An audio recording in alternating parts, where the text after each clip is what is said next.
लोगों के चरणों में लेट करके माफी मांगने के लिए तैयार हूं अगर कोई ये साबित कर। 35-1 का नारा बनाया बीजेपी ने, जिसका उसमें भरपूर फायदा उठाया। उनको ठगने का जो काम करेंगे पाखंड फैला करके, मैं उनका विरोधी हूं, ना कि किसी जात का। ये ईश्वर के दूत हैं धरती के ऊपर। ऐसा भगवान को कौन से दूत और बिछोड़ने की जरूरत पड़ रही है? मैं उस पंडे को कह रहा हूँ जो अंधविश्वास फैला रहा है, लोगों को मूर्ख बना रहा है। मैं उसको नहीं कह रहा जो दुकान कर रहा है।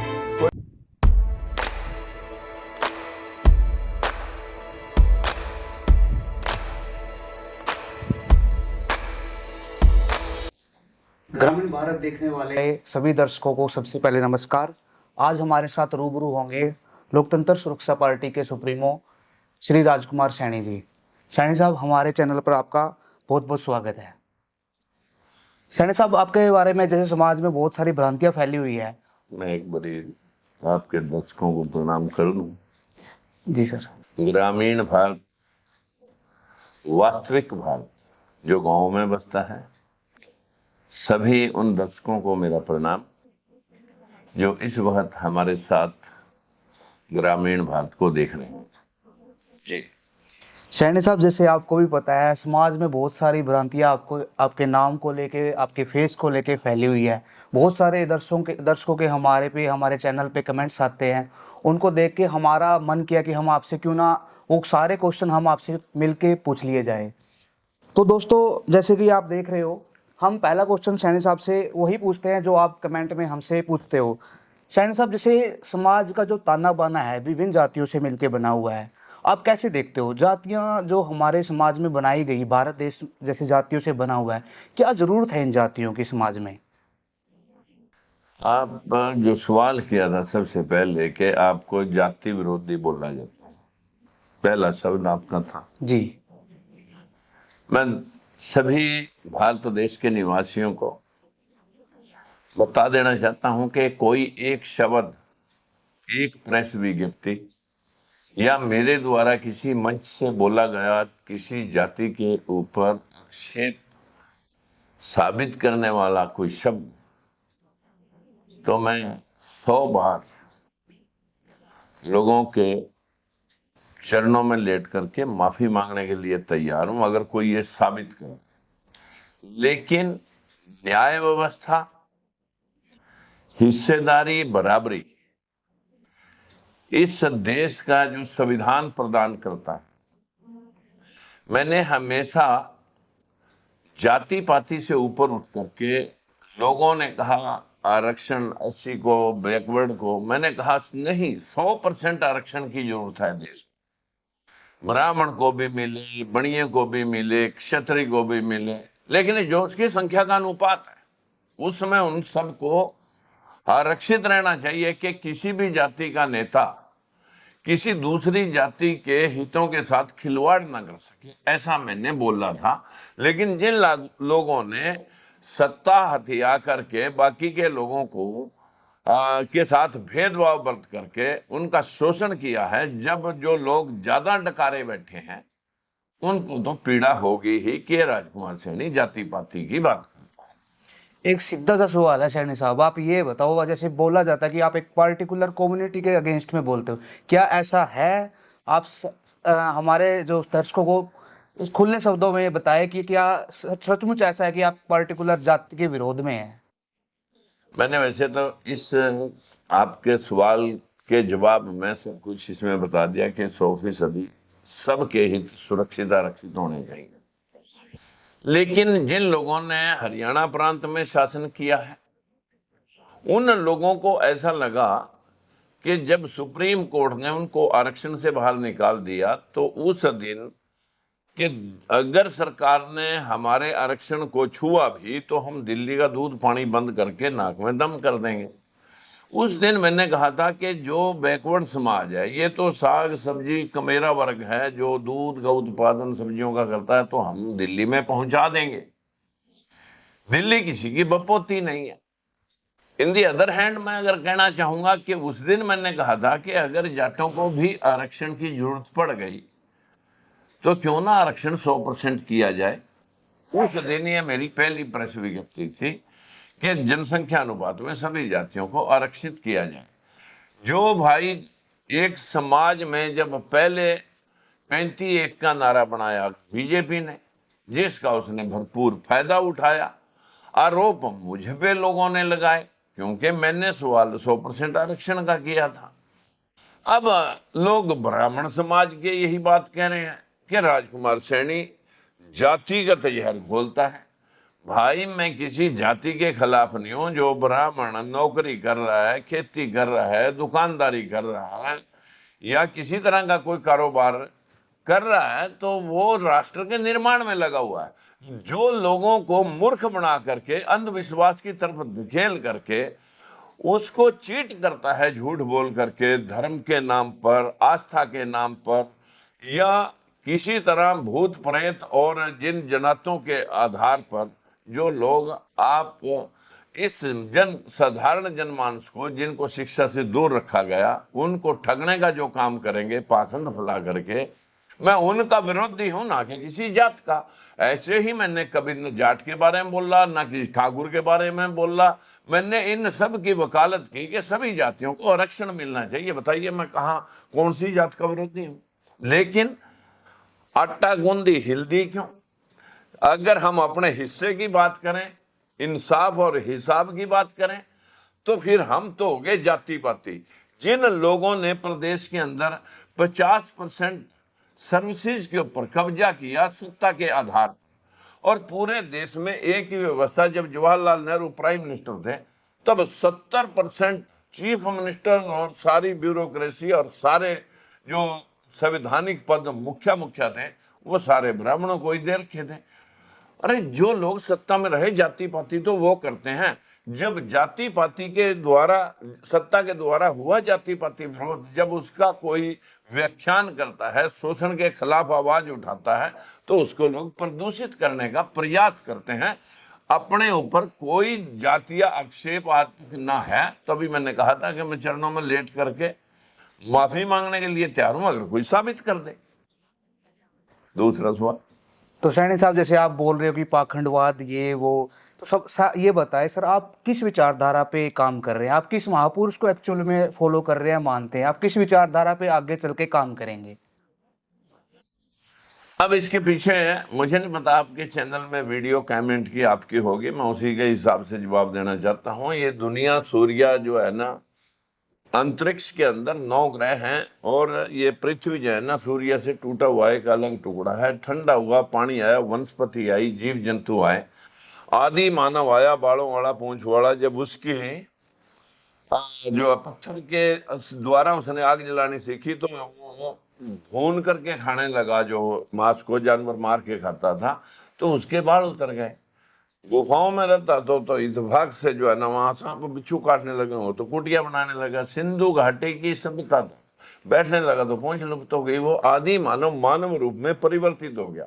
दुनिया में ऐसे ही 5 जगह मानव सभ्यता विकसित हुई, लेकिन जो मिस्र, चीन, रूस और अफ्रीका, सिंधु घाटी की सभ्यता, ये 5 जगहों में से सबसे पहले जो बाहर के सभ्यता के लोग जो जल्दी विकसित होकर के बाकी के जो अनसिविलाइज या अविकसित लोगों के ऊपर आकर के पहला आक्रमण आर्यों ने किया। यहाँ आर्य जो है ना जब आए, तो सिंधु घाटी की सभ्यता के बहुत सारे जो लड़ाके लोग थे, उनको तो जो है ना, ये सजा के तौर पर, जो देर तक लड़े, सजा के तौर पर वाल्मीकि, धानक, चमार, निकम्मे काम दिए गए। जो जल्दी हथियार डाल के, वो आज का जो इसको हम ओबीसी कह रहे हैं, आप सब्जी उगाएंगे, गऊ चराएंगे, खाट बनाएंगे, हमारे कपड़े धोएंगे, कपड़े सिलेंगे, तो जो उनसे काम लिया वो आज का ओबीसी समाज है, जो जल्दी सरेंडर कर गया और इसको साथ में जोड़ लिया। लेकिन 4 वर्णीय व्यवस्था बनाई, ब्राह्मण, क्षत्रिय, वैश्य और शूद्र। 3 वर्ण अपने पास रख लिए। जो मोस्ट इंटेलिजेंट ब्राह्मण बन गया, दूसरे नंबर का क्षत्रिय बन गया, तीसरे नंबर का वैश्य बन गया। कि जो पढ़े लिखे ज्यादा थे और भाग दौड़ नहीं कर सकते तो वैश्य बने, जो हट्टे कट्टे थे, मजबूत थे, क्षत्रिय बने। आप राजकाज करो, रक्षा करो, और पूजा पाठ, शिक्षा दीक्षा पंडित जी करेंगे, संपत्ति भी वही रखेंगे। ये 4 वर्णीय व्यवस्था में शूद्र वर्ण की ड्यूटी सिर्फ सेवा करने की लगी, शिक्षा से दूर रखा। इसी व्यवस्था को लगभग 4500 ईसा पूर्व से 2600 साल पहले जब गौतम बुद्ध जी आए, जिसने सिस्टम को चेंज किया, जब उसने बौद्धिक ज्ञान प्राप्त किया, तो बौद्धिक ज्ञान के द्वारा उसने चोरी, नशा, झूठ, अनैतिक व्यभिचार, बिना वजह हत्या, ये 5 कुरीतियां छोड़ के मानव कल्याण के लिए, सर्व धर्म या सर्व मानव कल्याण के लिए काम किया।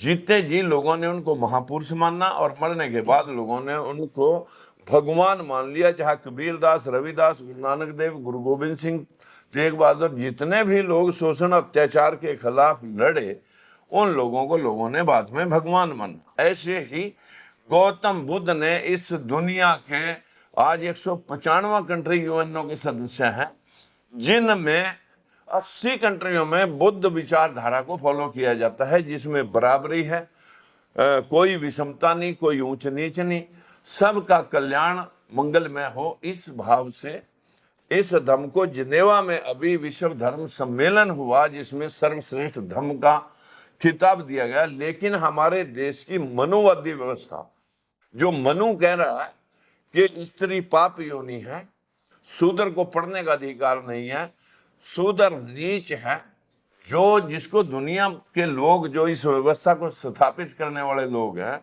जिन्होंने कहा कि ये जो यहाँ पर ब्राह्मणी व्यवस्था है, ये ईश्वर के दूत हैं धरती के ऊपर।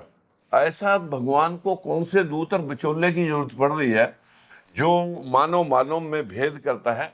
जातियां के बारे में आपने पूछा सवाल, जातियां तो जानवरों में होती हैं, जीव जंतुओं में, पशु पक्षियों में होती हैं।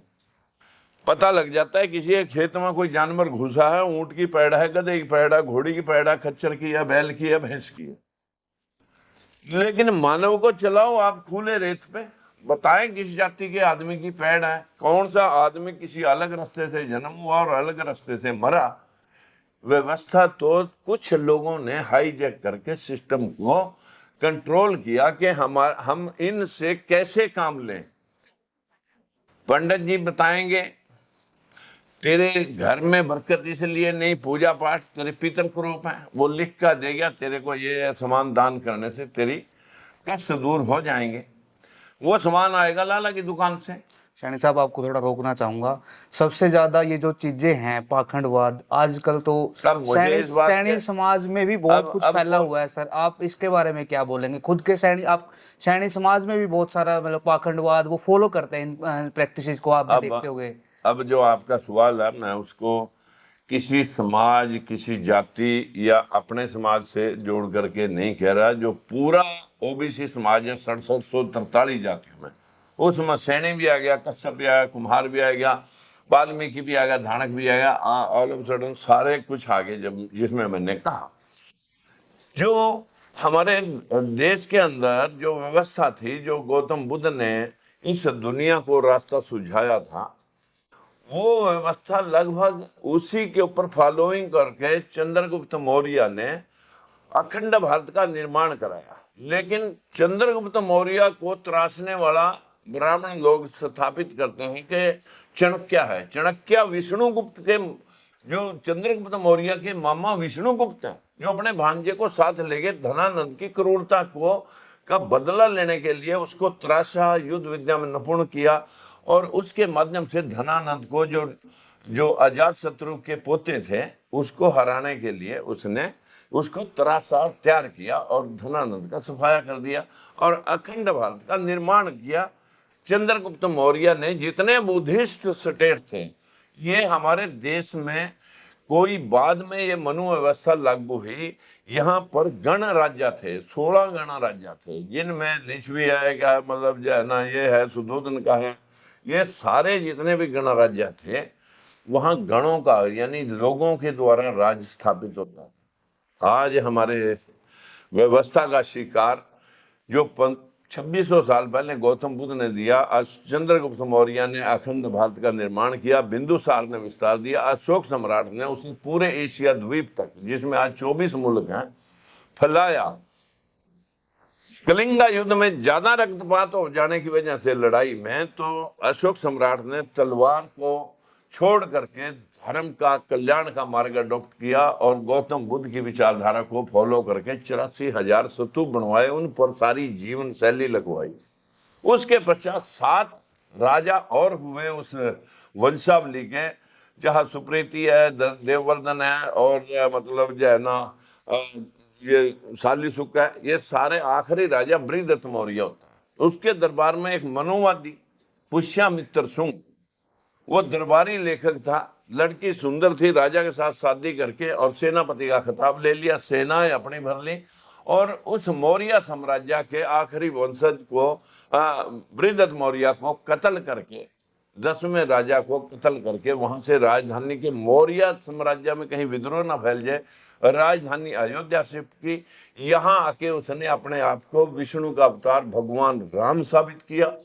भगवान राम कौन है, इतिहास में खोजोगे कहीं नहीं है। जब अयोध्या 184 ईसा पूर्व अयोध्यावासी अयोध्या में, उसके बसने से पहले तो राम कभी आप कल्पना नहीं कर सकते शास्त्रों के मुताबिक। और तुलसीदास और दूसरी बातें करते हैं, अगर मैं टेक्निकल बातें जो हमारे बहुत सारे विद्वानों ने हमारे बीच में रखी कि जीरो का आविष्कार किसने किया, वो आचार्य भट्ट ने किया। आचार्य भट्ट ने 467 ईस्वी में किया, ईसा पूर्व ने किया। लेकिन जो ईसा पूर्व जो महाभारत और रामायण के मुताबिक कि 10 राजा थे, तो जीरो कहां से आई जब शून्य था ही नहीं। जब आप पूछेंगे कि 100 कौरव कैसे हुए, तो 2 बिंदुओं, दो जीरो वहां कैसे आई। ये जो तालमेल घालमेल की हिस्ट्री है, तो उस वंशावली को खत्म करके अपना नई किताब में पुष्यमित्र शुंग ने अपने दरबार में बिठा के, चाहे वो वेद व्यास जी हैं, चाहे तुलसीदास जी हैं, इनके द्वारा ये किताबें घड़ करके, जिनमें ढोल गवार शूद्र पशु नारी सकल ताड़ना के अधिकारी। अब ताड़ना के शब्द नु कह रहे शिक्षा, भाई पशु को क्या शिक्षा दोगे, ढोल को क्या शिक्षा दोगे। ऐसी व्यवस्था जब जो चाहे जो मर्जी करने, इन लोगों ने इस व्यवस्था को ऐसे बनाया कि समान पूजा पाठ का पंडित जी लिखवाएंगे, वो पूजा पाठ से कमाएंगे, समान लाला की दुकान से आएगा, लाला वहां कमाएगा, और उसके पश्चात जो ठाकुर साहब हैं वो राज करेंगे, वो टैक्स के जरिए कमा लेंगे, और ये बाकी के लोग सारे काम करेंगे। लेकिन आज भीमराव अंबेडकर जो महात्मा ज्योतिबा फूले के अनुयायी थे, उन्होंने इस देश का नक्शा ही पलट दिया। 33 कोटि या 33 करोड़ देवी देवताओं पर कल्ला अंबेडकर भारी पड़ गया, कल्ला महात्मा ज्योतिबा फूले भारी पड़ गया। कल्ला जो है ना, गौतम बुद्ध की जो विचारधारा दफन कर दी गई थी, वो आहिस्ता आहिस्ता अभी आधार धरातल पे आ रही है। आप सैनी साहब, जैसे आप बोल रहे हो कि महात्मा बुद्ध ने धम्म का प्रचार किया, तो क्या हम ये सोचें या देखें कि अभी राजकुमार सैनी धम्म के मार्ग पे चलेंगे, राजनीति छोड़ देंगे, या फिर आपका मुख्य उद्देश्य राजनीति करके देश पे कब्जा करना है, या फिर आप धम्म को आगे बढ़ाओगे? आपको ये जानकारी होनी चाहिए, जब इस देश में आर्य आए तो उन्होंने यहाँ पर धर्म लाए, संस्कृति के माध्यम से, धर्म के माध्यम से, धर्म के माध्यम से, धर्म के नहीं, धर्म के माध्यम से लोगों को ब्रेन वॉश करके अपना आप उनके कस्टोडियन बन गए और उनको गुलाम बना दिया। जब यहाँ पर उनके विपरीत मुगल आए तो वहां वो इस्लाम लाए, और जब फिर उनके फूट का कारण, क्योंकि यहाँ पर अंग्रेजों ने जो यहाँ पर 3 तरह के लोगों की रियासतें थी, ठाकुर, मुस्लिम और मराठे, आपस में इनकी लड़ाई का फायदा उठा करके अंग्रेजों ने यहाँ पर राज, पहले तो ईस्ट इंडिया कंपनी व्यापारी कंपनी थी, फिर राज स्थापित करने के लिए वो यहाँ क्रिश्चियनिटी ले, ईसाई धर्म ले, उन्होंने यहाँ पर उसका प्रचार प्रसार और ईसाई मिशनरियों ने किया, उसके माध्यम से उन्होंने अपना राज स्थापित किया। जो राज सत्ता, वो धर्म सत्ता के आधार पर लोगों ने स्थापित करने का प्रयास किया।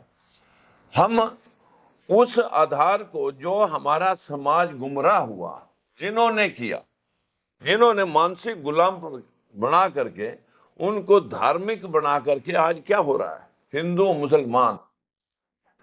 जब अकबर का मुगलों का टाइम था तो उन्होंने टैक्स मांगा ब्राह्मणवादियों से, आर्यों से, कि भाई तुम भी विदेशी, हम भी विदेशी है। जवाहरलाल नेहरू की भारतीय खोज में पढ़ लो। उसने कहा कि हम विदेशी हैं, मैं नहीं लिख रहा है तो जवाहरलाल लिख रहा कि टैक्स कैसा।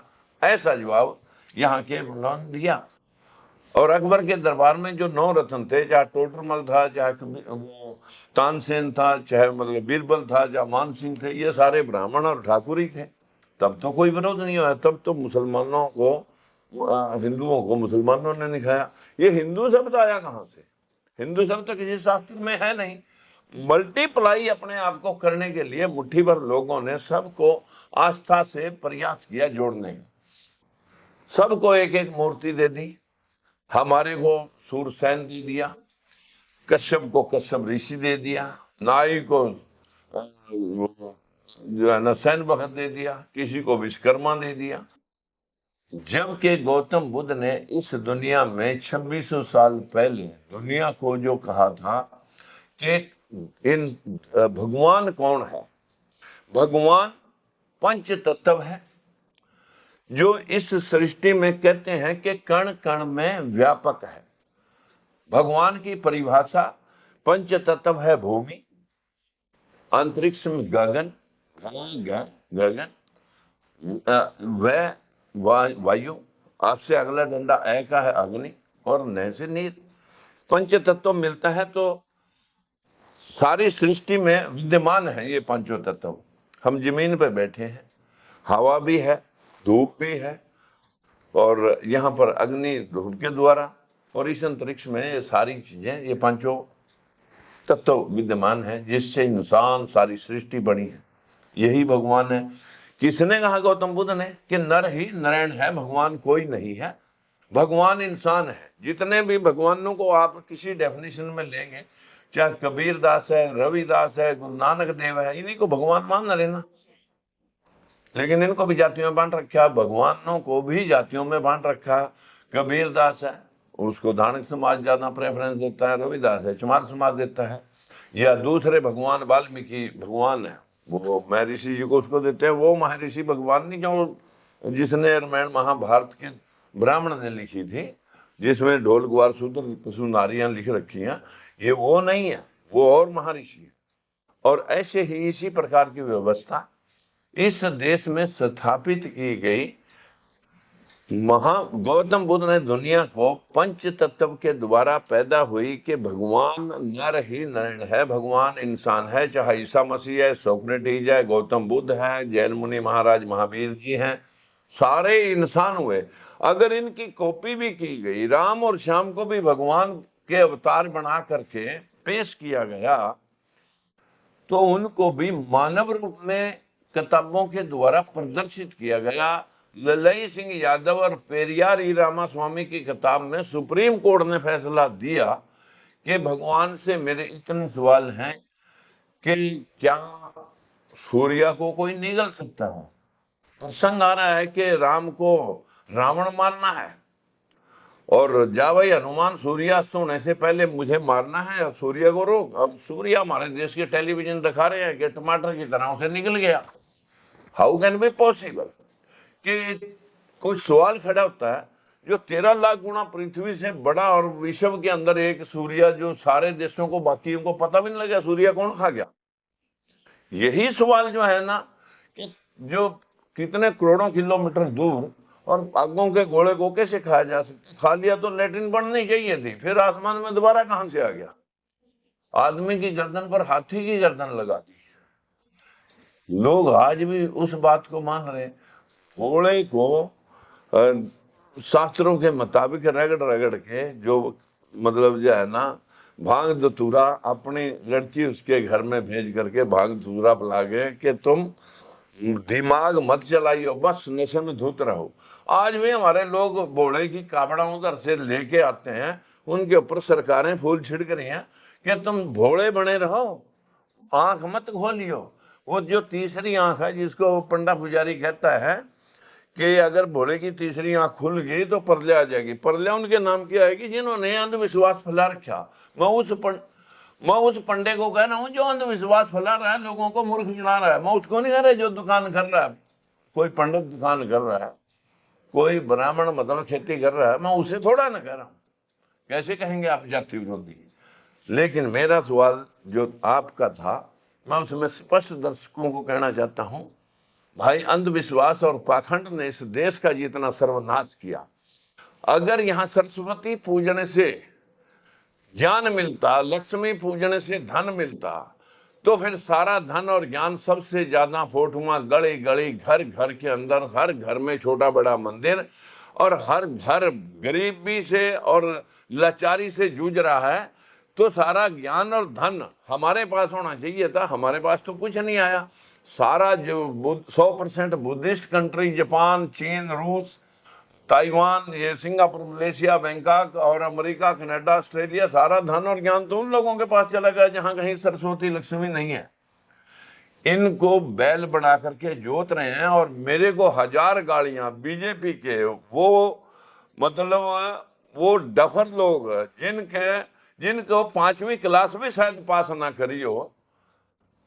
मैंने मतलब जो है ना सारा इतिहास, सारे मतलब जो है ना शास्त्र कुरेदने के बाद जब बुद्ध को पढ़ा, फूले साहब की गुलामगिरी पढ़ी, तब मुझे इस बात का आभास हुआ कि ये सारा ढोंग कि खीर खाने से नपुंसक राजा दशरथ के घर में श्रृंगी ऋषि की खीर खाने से 3 रानियां गर्भवती हुई, 4 पुत्र पैदा हो गया, उनमें एक भगवान राम पैदा हो गया, और जब वो उसको वनवास हुआ तो उस वक्त उसने नकली मिर्ग का पता नहीं लगा कि ये रावण की माया का छोटा हुआ है। फिर कौन सा भगवान मानने? बालीकोट में होके मार रहा, और जो रावण को मार रहा है तो उस वक्त उसने भविष्य बताएगा कि इसकी नाभि में तीर मार।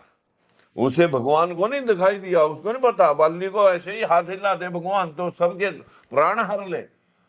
जो ये शास्त्रों की कल्पना लिखी गई, जो फूले साहब ने भी गुलामगिरी में लिखा था कि जो पाखंड फैलाने वाले कलम कसाई हैं, उन लोगों ने 85वीं सदी निचले तबके को इस्तेमाल करने के लिए सारा षड्यंत्र एक किताबों के जरिए लिखा गया, जो कि आज साइंटिफिकली 21वीं सदी में भी अगर जो लोग हमारा जो कहा अपने श्रेणी समाज ज्यादा मानसिक गुलाम है, जो लोग इस आस्था में डूबे पड़े, मेरा उन सब भाइयों का आपके ग्रामीण भारत के चैनल के द्वारा प्रार्थना है, अपील है कि जो तुम इतना ज्ञान रखते हो तो कुछ सिद्ध करके तो दिखाओ कि किसी मंदिर में जब आप आस्था लेकर के मत्था टेकने जाते हो तो बाहर सबसे पहले आपको भिखारी मिलेंगे जो भगवान के नाम पर आपसे दान मांग रहे।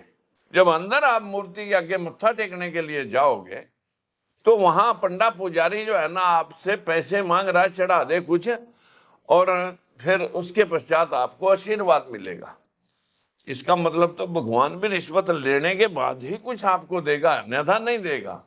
अगर ये जितने आज बाबे बीजेपी ने छोड़ रखे, सारे कहीं जया किशोरी छोड़ रखिया, कहीं बागेश्वर धाम छोड़ रखा, कहीं कुछ छोड़ रखा, मित्रों ये एक बड़े षड्यंत्र के तहत हिंदू राष्ट्र के नाम पर हमें हिंदू और मुसलमान में बांट करके, जबकि हम भारत के मूल निवासी हैं, यहां पर मुट्ठी भर लोगों ने हजारों सालों से हमें इस्तेमाल करने का ये सारा आपको षड्यंत्र दे रखा है। मेरी आपसे विनती है